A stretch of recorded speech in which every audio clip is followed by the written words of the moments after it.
முருகர் வழிபாடு, முருகர் விரதம், எந்த ஒரு இறைவன் வழிபாடா இருந்தாலும் எப்படி பண்ணணும் அப்படின்றது கேள்வி புதுசா நிறைய பேர் கேட்டுட்டு இருந்தாலும், எல்லா இறைவனுக்கும் வழிபாடு விரதம் அப்படின்னாலே ஒண்ணு சொல்லிடுறேங்க. நான்வெஜ் சாப்பிட்றத அவாய்ட் பண்ணணும், சில விதிமுறைகளை ஃபாலோ பண்ணணும் அப்படின்றது இருந்தாலும் உங்களுடைய மனசை சுத்தமா வச்சுக்கணும். மனதளவுல எந்த விதமான சஞ்சலமும் இருக்கக்கூடாது. இன்னொருத்தவங்களுக்கு தீங்கு நினைவிக்கிறது, இந்த போட்டி பொறாமையானது எந்த ஒரு சூழ்நிலையும் என்னை வராம பார்த்துக்கணும் அப்படின்னு சொல்லிட்டு 1000 தான் விரதம் இருந்தாலும் மனசு ஃபுல்லா நமக்கு ஏதோ ஒரு நெருடல் இருந்துச்சுன்னு வைங்களேன், நம்ம எந்த விதமான வழிபாடு பண்ணாலும் அது நமக்கு சீரான ஒரு நிலையில இருக்காது.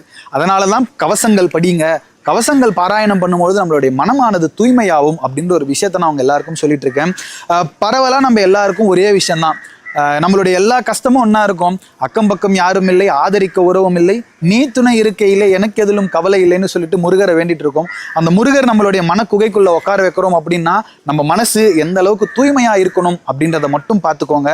இறைவன் எல்லா வகையிலும்